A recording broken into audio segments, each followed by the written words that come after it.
is my great pleasure and honor to introduce you to Jessica Berg. Jessica is a literary agent and an author. And here's a quote. She says, she is passionate about nurturing unique voices in publishing. She focuses on character-driven stories and high-stake narratives, helping authors navigate the industry. And boy, does it need navigating. She's also an author herself and received multiple nominations. She has an MFA from Spalding University. And it is now my pleasure to say hello, Jessica. Thank you so much for joining us. Oh, Jane, it's so good to see you. I feel like I haven't seen you in so long, so this is a balm for me. Absolutely. Thanks for having me. My pleasure. You know, it's unusual, everybody, for me to do an extra interview. I do one with a guest in January and in June. And it's very unusual for me to slip in another one here in March, but I couldn't resist. I met Jessica at the Writer's Digest conference last October and was just so impressed. And then we had another conversation and I was more impressed. And she is accepting queries. And so I know many of you are ready or close to ready to begin querying agents.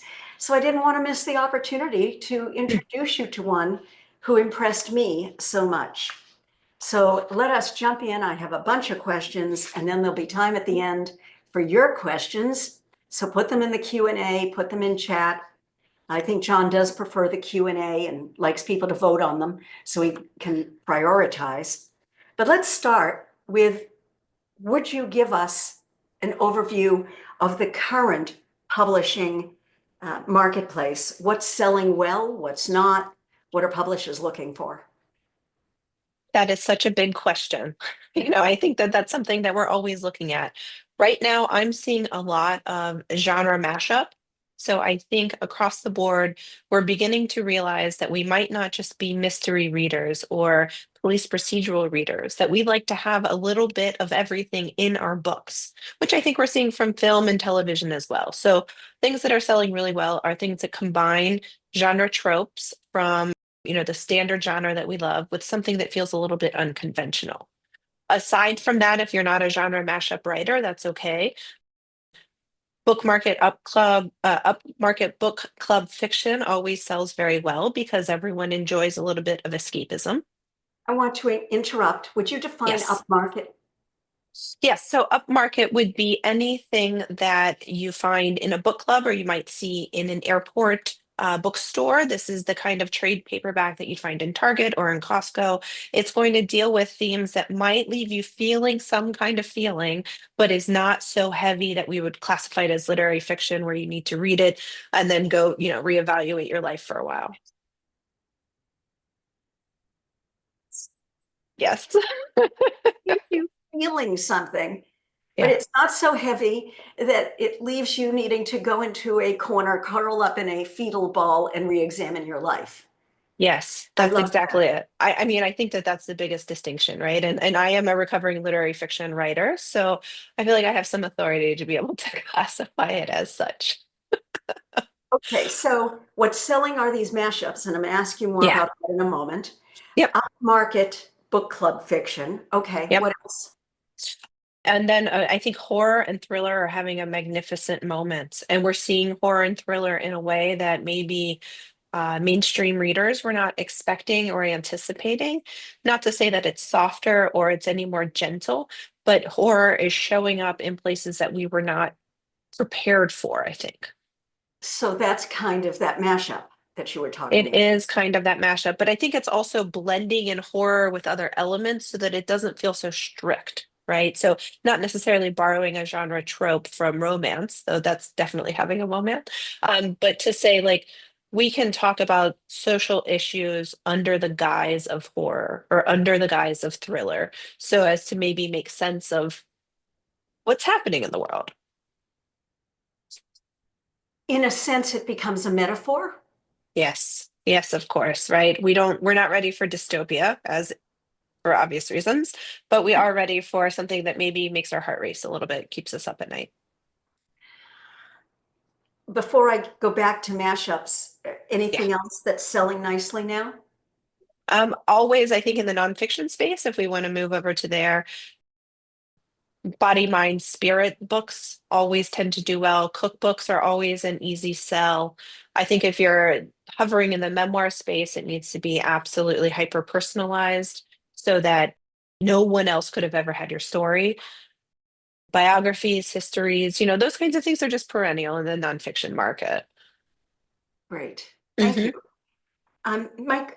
One of my curiosities about the genre mashup thing is that I feel like on some level they've always been around, like romantic suspense, for example.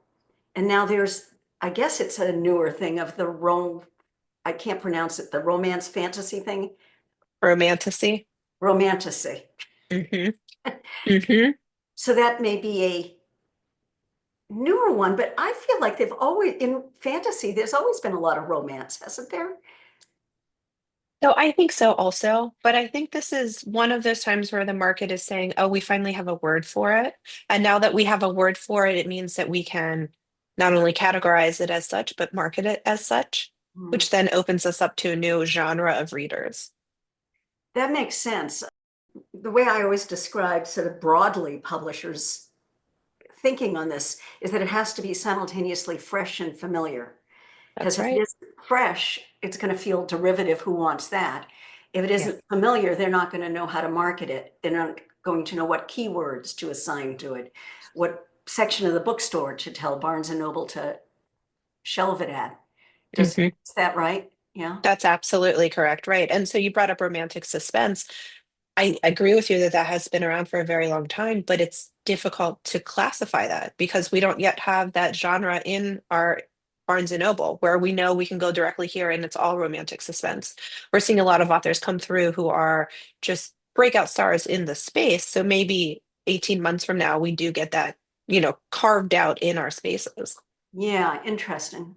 What are there specific mashups, genre A with genre B that go together? Yeah, I think horror and romance is having a really nice courtship right now. Because it feels unfamiliar, but it feels and fresh, right? To your point. But it also feels like, okay, we can pull in those horror readers, we can pull in the romance readers. And I think it opens up this idea that it doesn't need to be one note, right? We were listening to Vivaldi as we were preparing for today's webinar. And, when you listen to classical music, I think it really helps to understand we've got so many layers of so much that allows it to be the symphony. And so it's the same thing here. Got it. Now, I asked a specific question of two things, and you said romance and horror. Mm, Could we throw in a third? Could we have a police procedural that's set in some kind of horrific environment with romance on the side?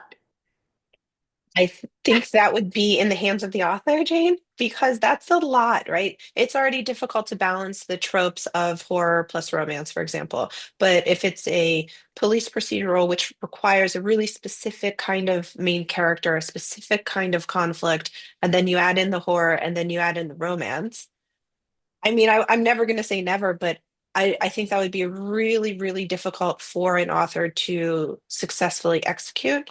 And then on the publishing side, I'm thinking through, okay, how do I pitch that to my editors?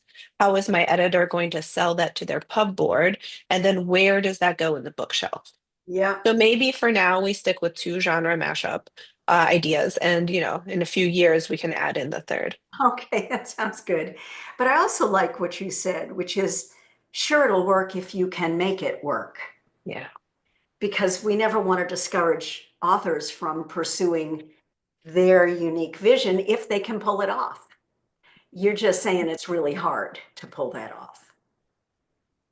And I'm also saying that when you call yourself an author versus calling yourself a writer, you then understand you're entering into the covenant that your work is a commodity, which means that ultimately you want to sell it.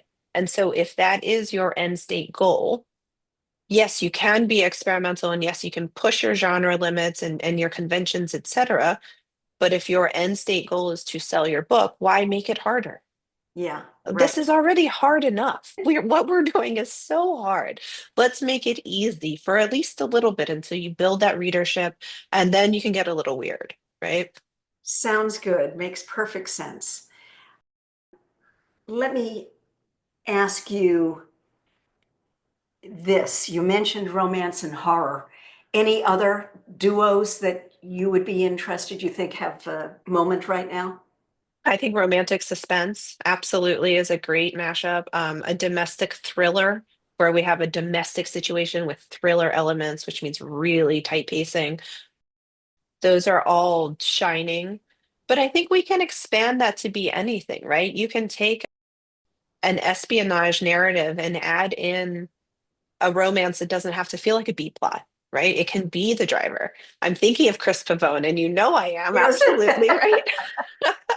Yes, where it becomes so braided in the plot that one could not imagine the narrative without both of these elements. That's So, right. No, that's yeah. right. That's driving the plot. Yeah. Mhm. Just in case anybody missed it, that's Chris Pavone, one of my newer favorite authors. And I Yes. encouraged Jessica to give it a whirl and got her hooked.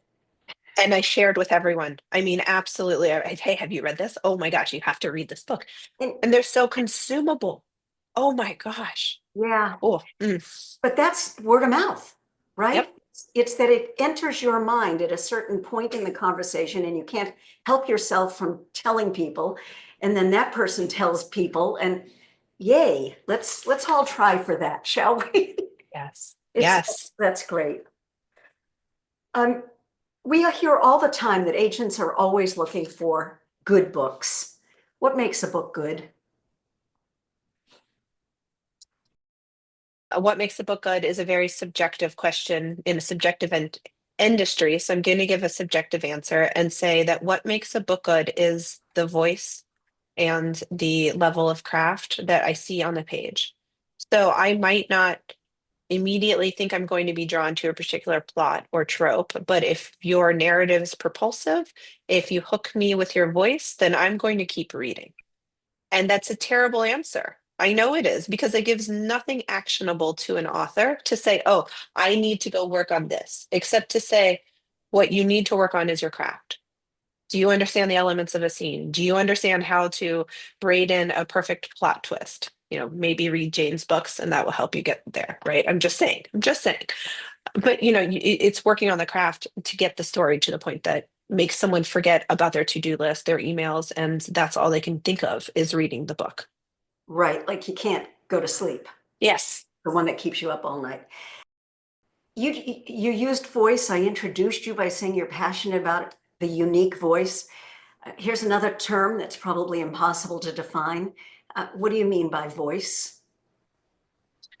I mean, when I say voice, I mean something that feels like every sentence matters, every word matters, right? And when we come from short fiction and every word has to do so much, which is advance the plot, deepen the characterization, I think we give so much weight to word. We see it a lot with the poets. And so when I say I'm looking for unique voice, I want something that feels like I've never read it, but Mm, that the only thing it could be is this project or is this narrative, or of course you're telling me this story in this way. hmm. So it is the on a sentence level, it is the way the sentences are crafted that couldn't have been crafted by anybody but you.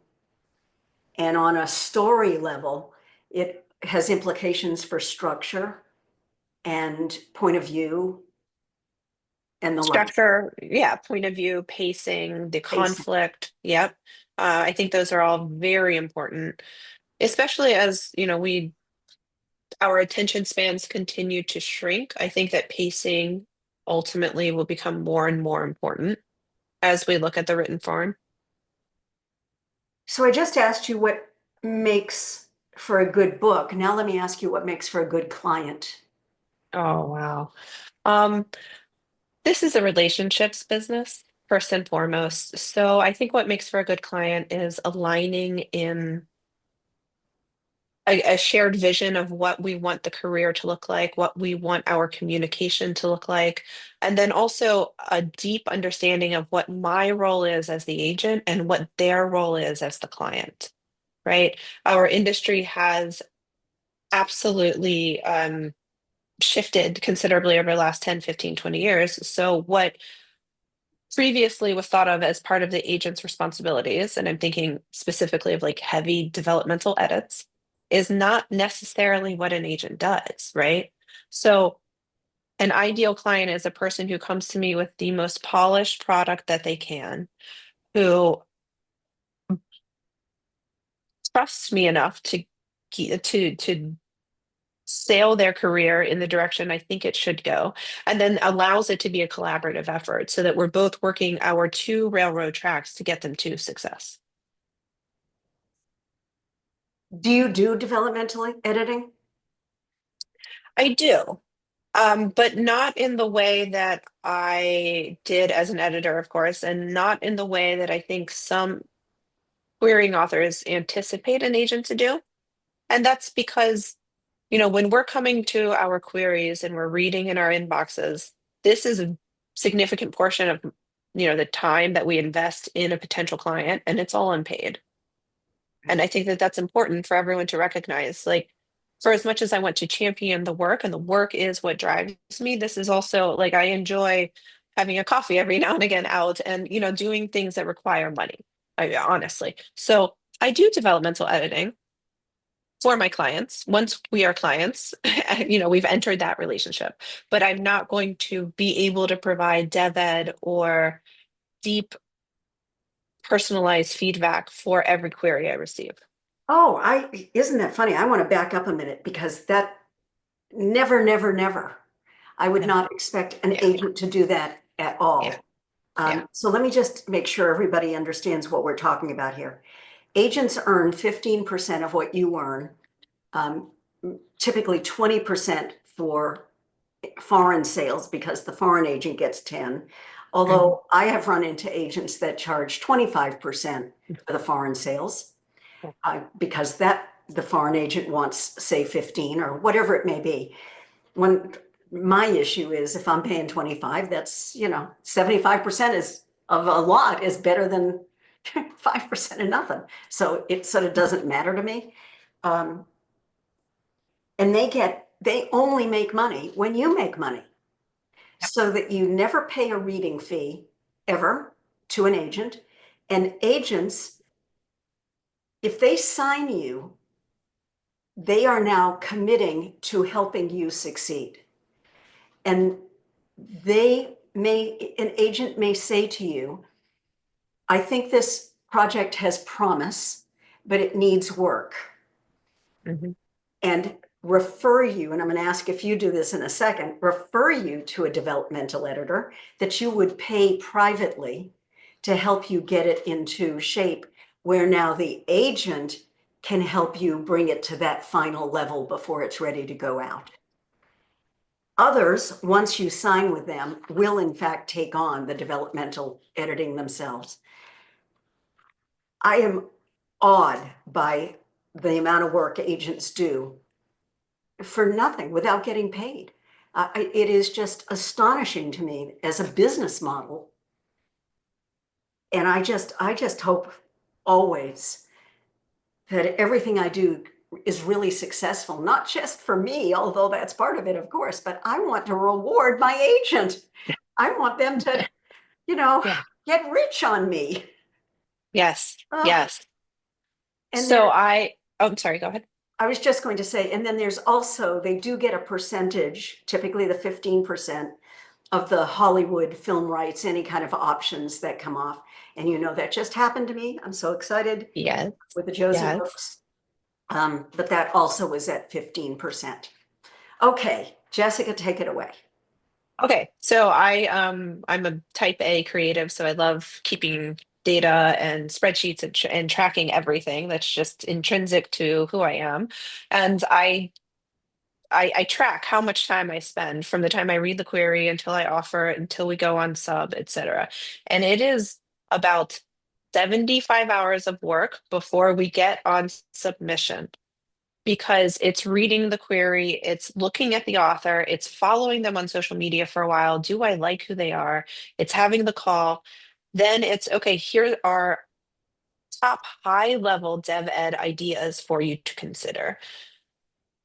Then it's rereading the manuscript a few more times. It's putting together a submission package, which is the editor's list and the pitch. And all of it takes so very much time. And as to your point, none of it is paid. None of it is paid. The only time I'm actually making any money from my client is when we sell a book. And then I can quell all day. I'm so very happy. Like it's all the things. But to get to that point, it is a lot of work. And I, as an author myself, I understand how frustrating it can be to be in the querying space and not receive any feedback and feel like you're just spinning your wheels. But now, on the other side, I'm like, well, how could it's impossible. It is absolutely impossible to give all of this feedback. So for developmental editing, I absolutely refer out to a few dev eds who I've known for a very long time, and I trust their work, absolutely trust their work. For my clients, I will provide high level dev ed to say, hey, I noticed this, you might want to tweak that, consider this, but I'm not going to provide that 15, 20-page editorial feedback letter. I just don't have the capacity, the bandwidth. I'm building the business, I'm building my client list. There's so much else to do, and there's only so many hours in the day. Fair enough. Mhm. Speaking of querying, would you please provide a do and don't do list for query letters? Yes, I love this question. Every agent is different, so take everything I'm going to say and forget it the next time you query someone else. Um, Do's and don'ts.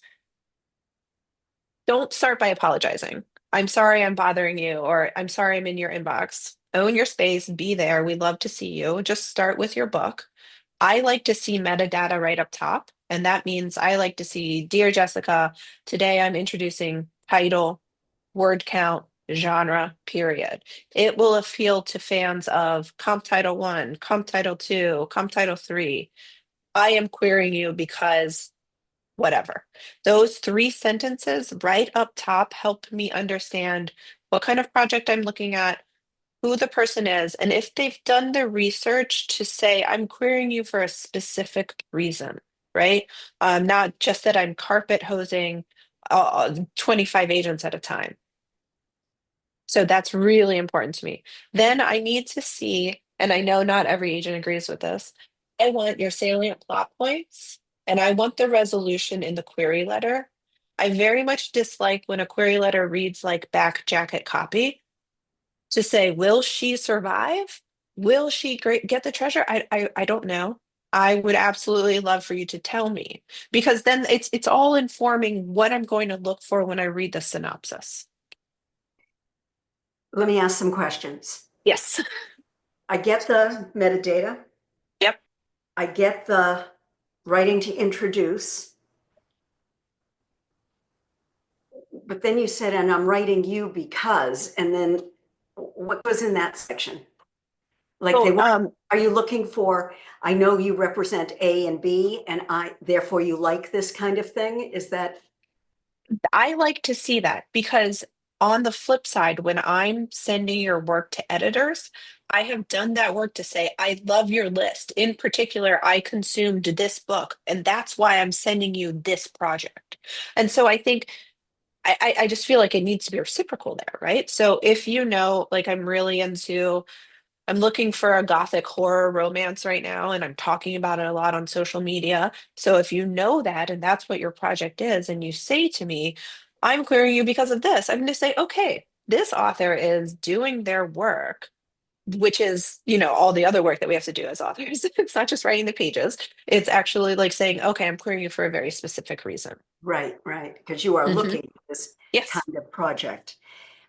You said you want the salient plot points. How is that different than the synopsis? So the synopsis answers three questions. Who is your main character and what is their goal? What is the main obstacle standing in their way?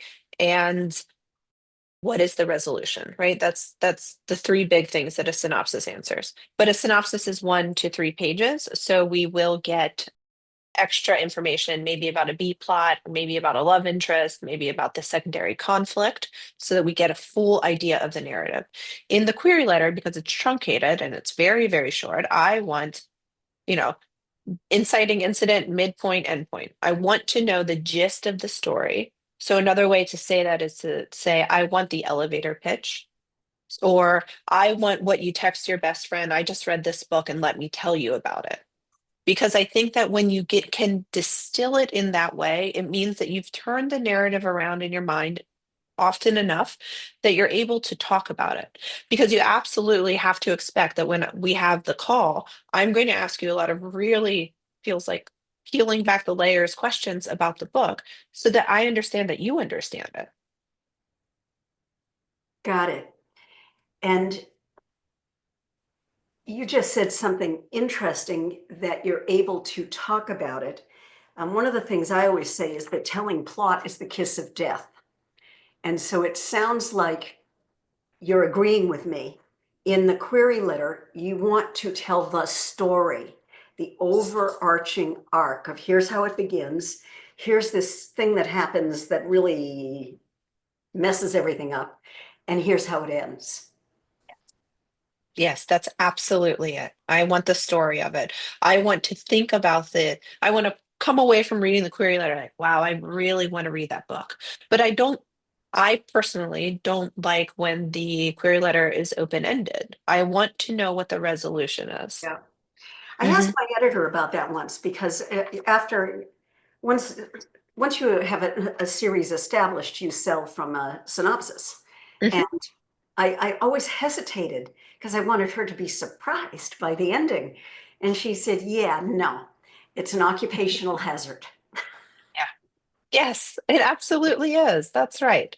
And so and then it means that you know your story also, right? You know exactly what's going to happen.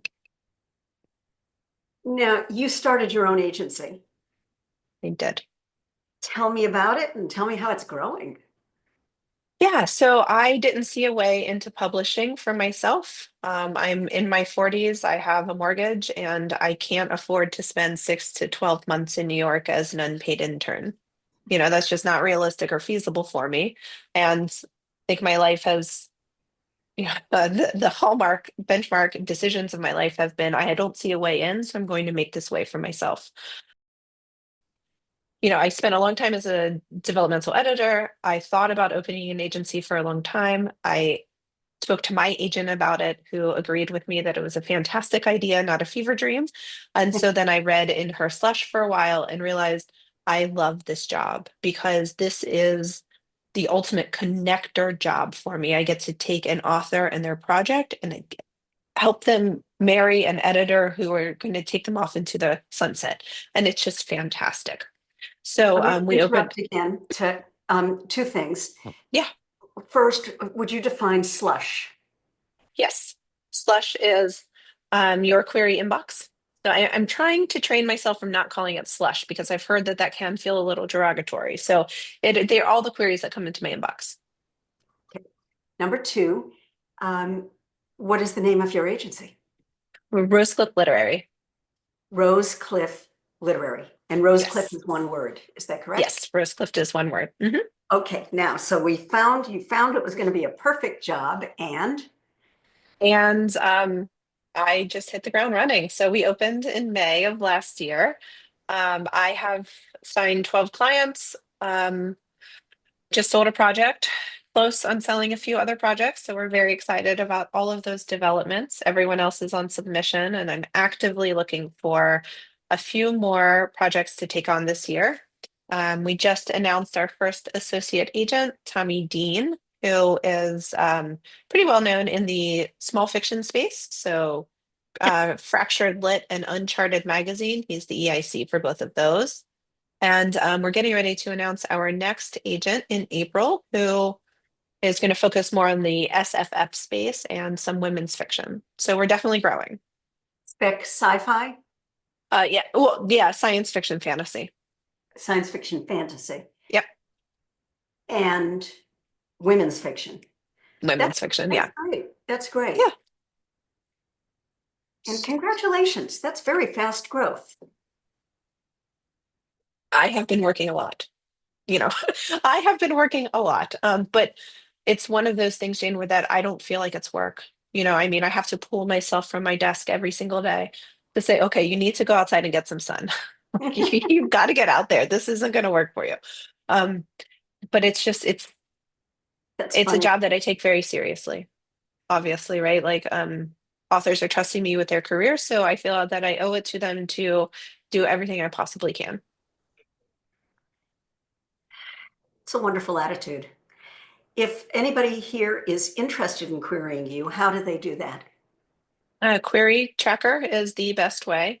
I am open to a wide array of fiction and nonfiction right now. I'm a little bit more specific with my nonfiction, but Rosecliff Literary is a little different in that we do seasonal manuscript wish lists. So every season we sort of tweak very specifically what we're looking for. So our spring wish list will be dropping next week, which is really fun. I won't spoil it, but I'll say just hang out with us online and you'll definitely get to take a look at what's on there. Good. And they get to your query tracker through your website with that, Or they or can find me on Query Tracker. Yeah. just on its own. Okay. Hmm. I want to ask you one question about you as an author, and then we'll open it Mm. up to questions, and John Sure. will facilitate that. Um, what is your writing process? What are you working on now? Just and how do you Um, put that in, for goodness sakes? yeah. So my good friend Paula Rizzo introduced me to a concept called blue sky scheduling. And like she definitely had to have this moment with me because we're both very type A, aggressive, sort of, okay, everything needs to get done sort of people. So she said, imagine your ideal day. How many hours could you devote to each different project? And definitely held my hand through it to find a schedule for me that works so that every day I've got a little bit of time just to myself. So I absolutely do morning pages before I do anything else. Um, I'm working on a World War One novel right now, because World War One is just incredibly fascinating to me. So I've got a World War One novel in the works right now. I'm on submission with two nonfiction projects. One, both craft books, very disparate craft books, but both craft books. And been writing a little bit of poetry lately. I don't know if it's because National Poetry Month is coming up in a few weeks or like what it is. It's spring, the flowers. I don't know. I've been in my feelings and I've been writing some poetry. It's wonderful. Hmm. John, take it away. Okay. We have quite a few questions in the queue. Great. So we'll start with someone says, we don't always know if agents share queries within an agency. Therefore, if you get a negative response from an agent to your query and the agent later moves on to another agency, can you query another agent at their former agency? And can you query another agent at their new agency? Wow, that's a great question. That is Right? absolutely, yes. I love that. Okay, so agent says no, moves to agency B. Hmm. At agency A, if agent A has moved, you can absolutely query again because they're no longer there, right? Yes. And then in the new agency, I would say you can absolutely query there as well. But I would check both agencies' guidelines to make sure that they don't have something specific in how they operate in saying, no, I don't want this. And then if you're still unclear, I never mind a DM on social media or a quick note to say, hey, this is what I'm thinking. Are you okay with it? So you might also try that. Thank you. Excellent. Someone says we've talked about mashups. Is that how readers refer to them as well? Is that the keyword we should use when talking about the fact that we have a multi-genre story? I think mashup is far more accessible for readers than genre. Genre kind of connotes something that feels maybe a little bit more academic or a little bit more removed. So yes, call it a mashup. And I have to just pick up on the question was about multi genres. And Jessica was very clear, two. You only get two, not Yeah, multi. not three. Yeah. Okay, and we have multiple questions in the queue here asking what the title of the Chris Pavone book you were referring to earlier was. I think that I encouraged you to start with The Tourist. Which one was it? Expats. Expats. Yes. And Expats. it absolutely wonderful. Yeah. Absolutely. Yes. Highly So recommend. it's I one of read those it in books an I wish I'd afternoon. written. Right? Yeah. Yeah. I mean, yes. He is just amazing. But there are, all of them are good. Hmm. Hmm. Agree. Okay, let's see. Someone wanted to know, we have a lot of different are these mashup type, like is this a mashup type questions. So I Okay. guess we could do kind of like a rapid fire sort of thing. Sure. Um, Historical fiction and mystery. Yes. Okay. Would psychological thriller be considered a mashup, or is it just a psychological thriller? Just a psychological thriller. That's its own category. And let me interject that thrillers share four qualities. There's a really, really good guy with a personal reason to act, a really bad guy with a personal reason to act. The consequences of the good guy failing are of global proportion, whether that's the end of the world or the kidnapped child dying, heaven forbid, a person, just terrible consequences. And there's always a ticking clock. So those are the four variables of a thriller. But now think under that umbrella, there are legal thrillers, political thrillers, techno thrillers, domestic thrillers, psychological thrillers, and so on. Okay. This may be a similar kind of approach. Someone wants to know if they enjoy reading and writing historical mysteries with romance. Is that two or three genres? Is the romance, well, I guess we can't ask follow-on questions. So historical mystery, I think you could just class that as historical, right? If it's got a mystery element. I don't know. I think I would need to know if the romance feels like a B plot or if the romance is driving the actual narrative. Okay. Sorry, that's not helpful at all. Sorry, John. No, it's no problem. Maybe they Okay. will show back I up have in a the queue here. question. Uh-huh. Let me interrupt, John, because I have a question for Jessica about that. If isn't a historical mystery just a mystery that happens to be set during a certain time frame? That's exactly where my brain sputtered because I was thinking through the criteria for mystery and I thought, well, that we don't have that classification, that sub-classification to say that. So I think if it's, but then it's a mystery romance. Yeah, I think so. It Yeah, would be maybe yeah, it's romantic suspense, or maybe it's um, think about Sandra Brown. My favorite one of her books is Tailspin, and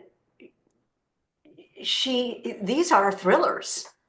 All yeah. the four elements are there, but there's always a romance, and they're sometimes pretty sexy. Hmm. Hmm. Yeah, absolutely. Yeah, and it's complicated by the fact that historical is technically a rolling window.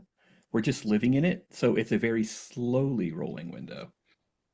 So I've been hearing editors call for contemporary historical recently, and that just made my brain hurt. And I said, okay, what is that? And they said it's anything from 1980s until now. And I thought, oh no.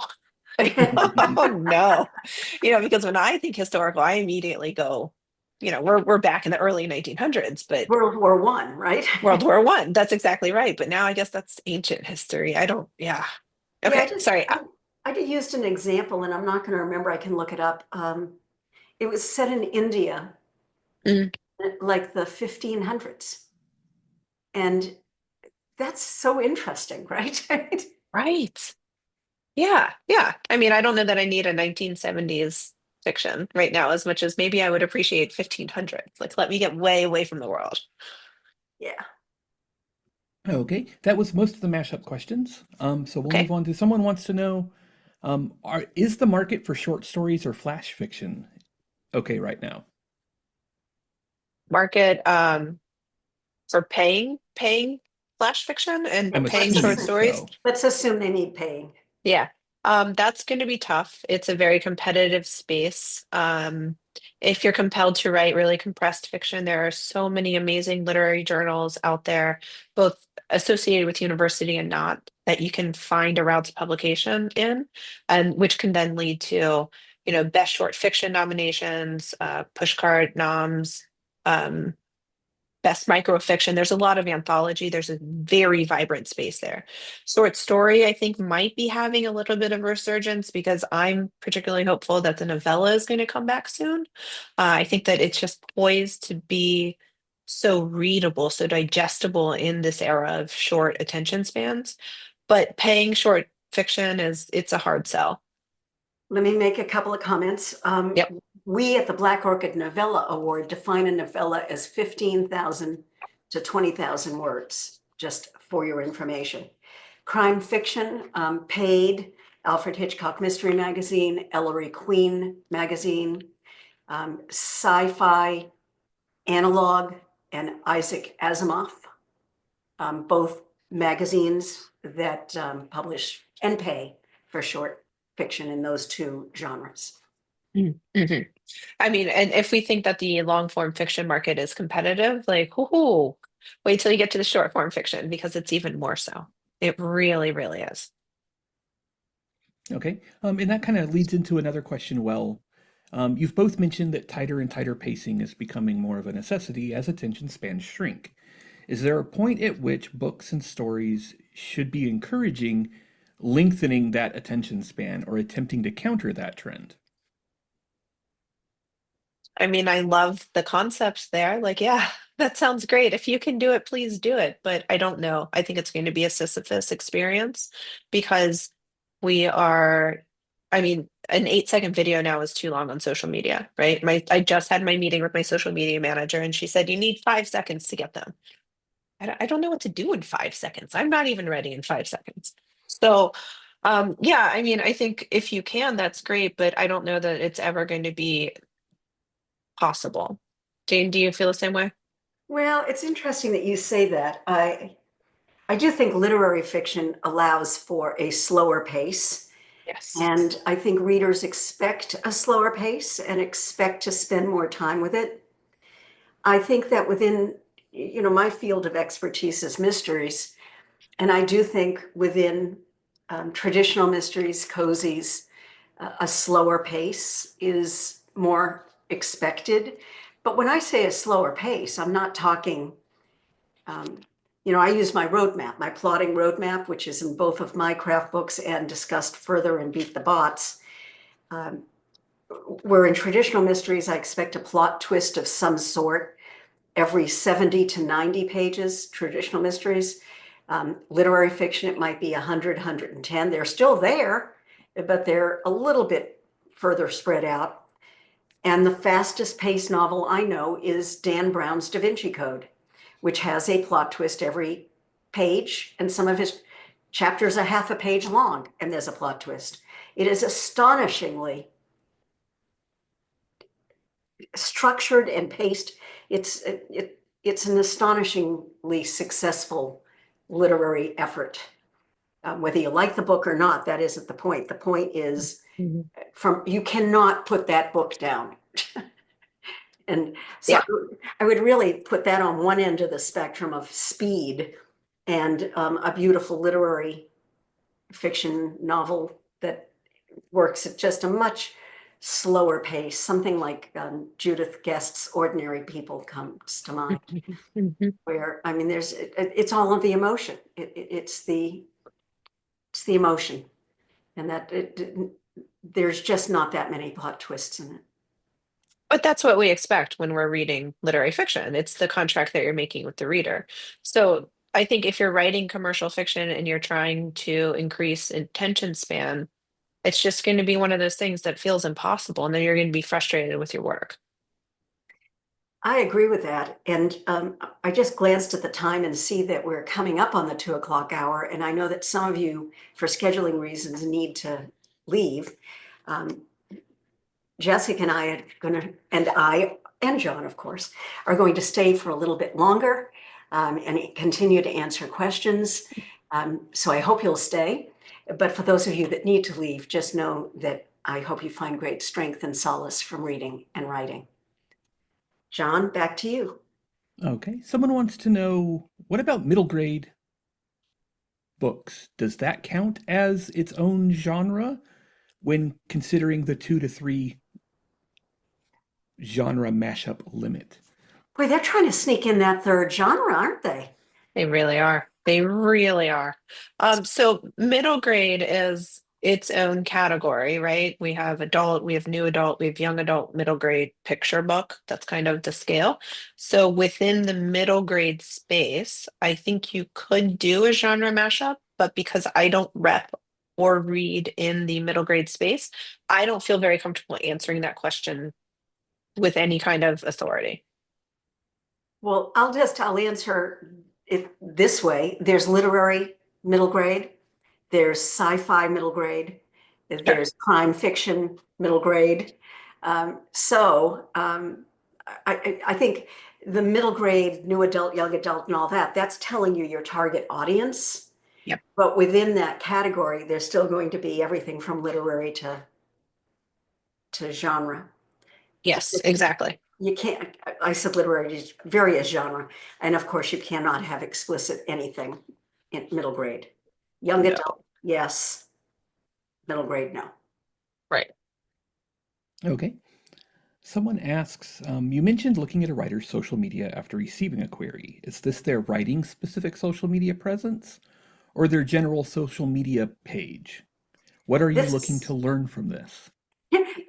she wants to make sure you're not up on the bar with a lampshade on your head, like any That's job it. interview. Yeah, that's it. I feel like all of my querying authors know when I'm reading queries because I'm suddenly following you. So I mean that's really my tell. And because I'll open two screens, I'll read your query and I'll go look at your socials.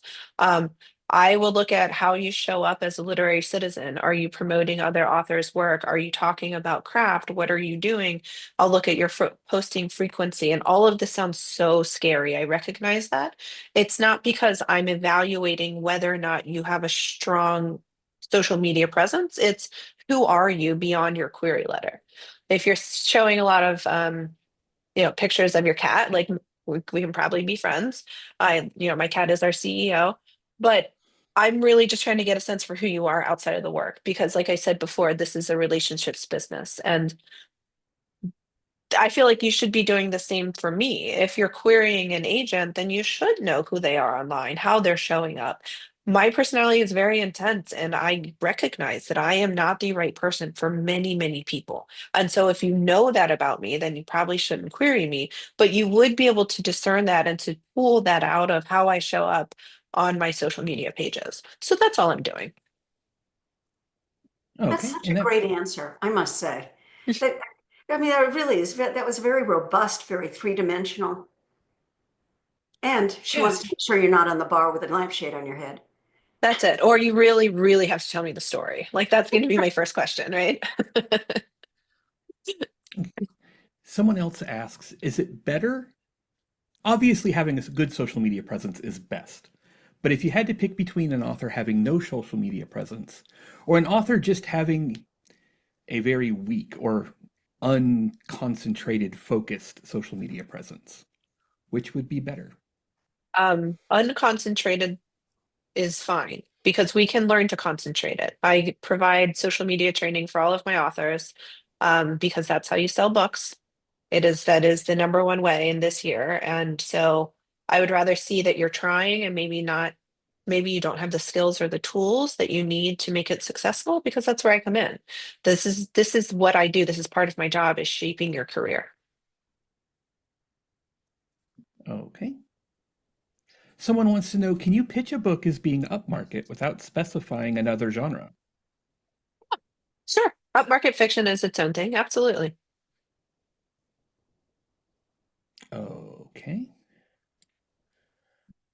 I still am laughing because I just love your definition of upmarket versus literary.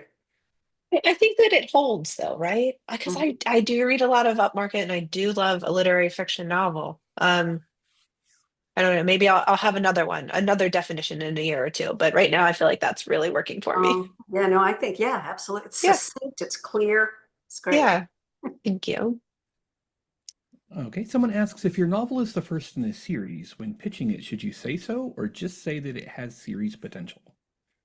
I am seeing this all over all of my queries. This is a standalone novel with series potential. Someone is telling all of you to say that. And I love that you're listening to them, but I don't know that it's doing you any service. My agent always tells me this is the only book that exists. This book right here. And even if it has series potential, and even if you've built out and you've got a sticky wall of all these ideas, we can only focus on this one book. We don't want to think about a 2 book deal. We don't want to think about a 3 book deal. So I would prefer not seeing that in the query letter. I want you to tell me exactly why I want to rep this book. And then once we've had our call and we've established a relationship, you can say, oh, guess what, Jess? This is actually a 4 book thing that I already have written out. And then we take it from there. But I think that you're being maybe too forward on the first date. Okay. Someone says, in performance arts, the artist and agent often find each other based on potential. Do literary agents ever sign up a client in kind or go with their gut without an actual finished written product? We do. I do. I do. Jane's shaking her head. She's like, "Oh no, this is not the way." But I do. I have a client who is still working on her project, but I love her social media and I love what she's doing. And I've read enough of the work in progress that I knew I wanted to sign her because I know that once it's complete, I already know who I'm sending it to. I've got an idea for the pitch, and that comes back to me stalking you on social media and the stalking. Listen to me paying attention to who you are on social media because I know exactly how this book is going to sell. So I think that as we get into more social media spaces, I know more agents who are doing that. I think that's very brave of you. And the reason I was shaking my head is back to the fact that agents only make money if you make money. Yep. And if one of the reasons employers require a college degree is not for anything that you learned at college, but it is an evidence that you finish what you start. You send an agent a partial. It's easy to start a book. What makes them have confidence that you can finish it? And I would never recommend that anyone approach an agent and ask them to take a leap with you when they don't know that you can finish a novel. It's so hard to do that. Now, having said that, the way Jessica just talked about that client of hers, it sounded like an exceptional experience. And notice the word exception. So, given that I'm hosting her, I'm going to encourage all of you not to do that to her. Do not contact her until you have finished your novel or your proposal for the nonfiction. Absolutely. Yeah. I'm trying to I protect think you, Jessica. I appreciate that. No, absolutely. I do appreciate that. I think that if I am reaching out to you because I'm seeing something, and this particular client does a lot of skits, so I understand her storytelling style and I understand, I see the vision. So if I'm reaching out to you, that's so much there. It's far different than you reaching out to me with a half-baked idea, right? I said, hey, I think blah blah blah. So yes, please don't do that unless you have you have your project complete. Yeah, please don't. No, that's a whole different thing. You reaching Yeah. out to someone is a whole Yeah, different animal than. Would you agree with this as a truism? Authors should not query agents unless they have the finished book. absolutely. Absolutely. That is the only way. And it can't be just the finished book version 1, right? It's the finished book version 7, 8, 9, 10. Got it. Yep, I'm with you. Mm-hmm. Okay, Okay, someone I'm said calmer now. someone says you mentioned on sub during your discussion. What does that mean? Oh, great. Yeah. So on sub means that your project is on submission.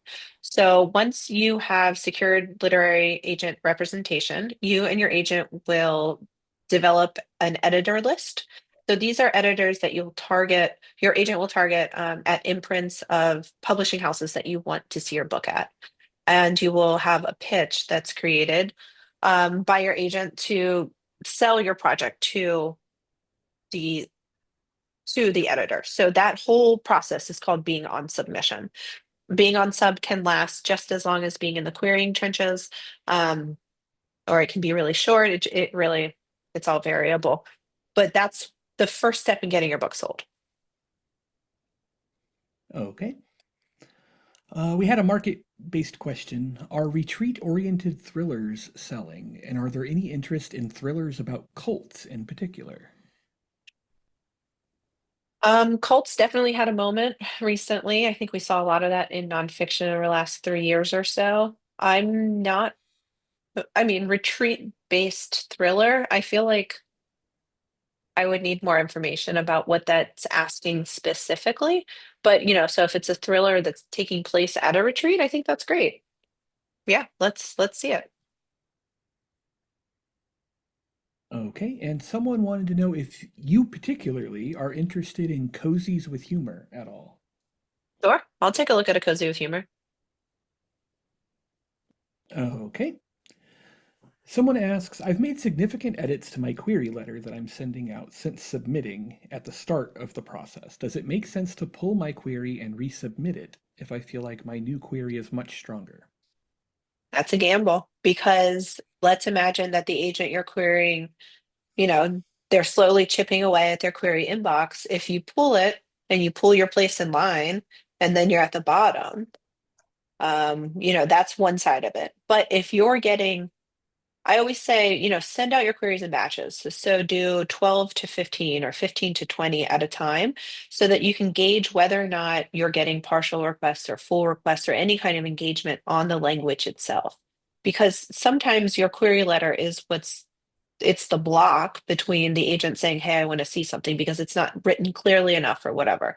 So if you feel like you've made significant changes to it and it's stronger, it tells the salient plot points, all the things, then it might be worth the risk. Because what if this is the reason why you're not getting the full request? Okay. Someone asks, in regards to short stories, is a collection of short stories that is novel length the same as selling a short story in terms of marketability, struggle, that sort of thing? Collection of short stories versus selling a short story. I heard that Mhm. correctly? Yes. Oh, yeah. So it's going to be impossible to sell a collection of short stories for a debut author right now. It's not going to happen. So please write the best novel you can and get it sold. And then, it's like it's as I said earlier, you need the first 3 or 4 books to establish your audience and establish your readership, and then you can do what you want to do with your career and with your work. Then you can get weird. Okay. Someone wanted to know, what are your recommendations for an effective query subject line? Just the title of the project. Like I'm trying to think in Query Manager if I even see a subject line. I don't think I do. Do I? I don't think there is one. So, just whatever it is, the title of your project. For those agents that want emailed submissions, I would say the title, the genre, um, the word length, maybe. Maybe, yeah, maybe word count. You might put query in all caps, but I feel like if your agent is requesting it via email, they probably have specific guidelines of what they want to see. So double check, their agency website. Good. Okay. Someone wants to know, when in the process do you submit a synopsis? Do these get requested after they've read the query? Every agent is different. I request query letter and synopsis immediately. If you're querying me, I need those 2 items. Some will request query letter synopsis first 10, some will request only the query letter. I would say if you are frothing at the bit to get onto the querying space, that you should absolutely have a really tight synopsis ready to go in case that's part of what your query package needs to be. Okay. And someone says, on your query tracker page, you list new adult as an acceptable genre for submissions. Do you also rep young adult? I am full with young adult right now. So I am not currently looking for young adult. And I'll tell you that new adult's going to be a tough sell for me because I think the market is kind of being flooded with this new adult space. So if you are querying new adult, really high concept, which is to say very universal but unique in some way. Okay. I'm sorry to interrupt, John. Is high concept related to upmarket? It is not. It is a term that we like to toss around to sound important. I think that that's really why we do that for a lot. I thought that for a long time until I came up with my understanding of high concept, which is that it is a universal story, but it has a unique element that makes it feel timely and remarkable. Hmm. What are you, a writer or something? I know, right? I Talk think about about words all the time. great word choices. Timely and remarkable. Thank you. Beautiful. Thank you. Okay. Someone asks, what are your thoughts on balancing between writing to market versus writing the book of your heart? How would you advise authors to maintain creativity and authenticity while still being responsive to market trends? Oh, I think about this so often because, my heart is in literary fiction and I recognize that that's never going to sell. So I had to, early in my career, temper my creative ambition against market sensibility. And that feels really sad to divest from that space, right? Because we spend so much time in craft and for the love of language. So I would say if you're drawn to creating work that feels like it might not have space in the market, it's not effort wasted. Continue to produce that work, but keep it in your stable until you've established your readership, right? If the end goal is to be on the airport bookstore shelf, then you have to consider how to shape your work to be on the airport bookstore shelf. You're not going to get there by writing a very experimental, strange piece of fiction as a debut author. That said, there are strange pieces of fiction on those shelves, but they are by authors who have established readership and who are auto buys, right? We all have those authors who are auto buys. So continue to produce that work, put it in another folder, and think about how you can shape what you have while still feeling true to yourself for the market. I want to make two Okay. comments there, and then I think we probably have time for one more question. My first comment is that Lee Child really bristles at the idea that his work is not, quote, literary, end quote. He believes that all good writing is literary. And, Sure. a little bit, this is a matter, it's semantics of how we're Mhm. defining the terms, using the terms. But I think it's also worth stressing that books that distinguish themselves have to have so many things going for them, including beautiful prose, exciting metaphors, and so on, all the elements that we commonly associate with literary. So I don't think those are mutually exclusive. Would you Agree. agree? Yeah. Absolutely agree. And then the second thing I wanted to say was I think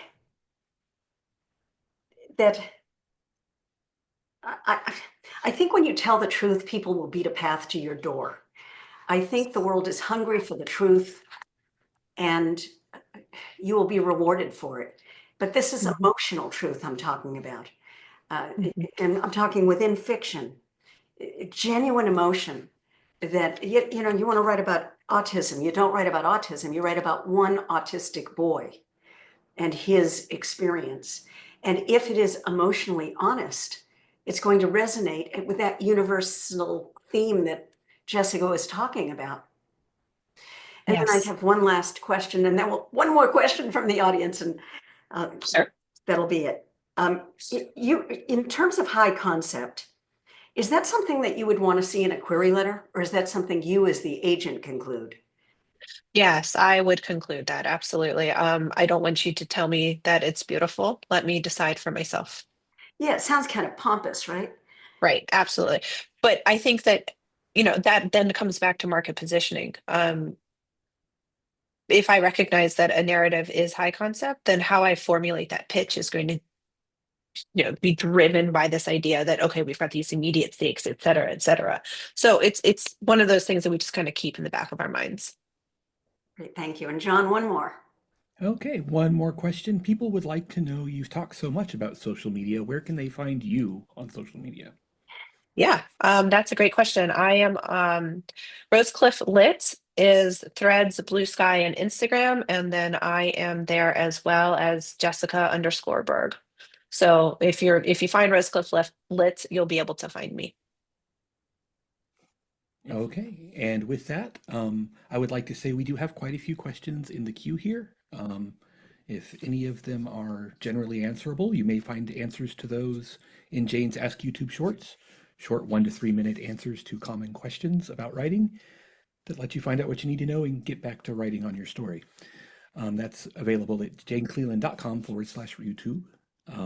I have also posted in chat the links to Jessica Berg's author website and the website to Rosecliff Literary. I don't remember for certain, but I would be absolutely shocked if there are not links to their social media profiles there as well, if the explanation didn't suffice. As always, we thank you for being here. We thank Jessica for joining us today. And we are still planning these all the way out through June at this point, with more on the horizon. So if you enjoyed yourself today, be sure to swing by janecleland.com/events and sign up for a future webinar as well. Replays of today's discussion will be available on Jane's YouTube channel in about a week. It takes a little time to get everything formatted and put up there. But if you are on the sign up list for today, you will get a notification when that occurs. Very Now I'll good. hand Great, it thanks over so to you much. two. Thank you all so much. Thank you, Jessica. It was wonderful. And really, I do hope you find strength and solace from reading and writing. Bye-bye. Thanks, Jade. Bye.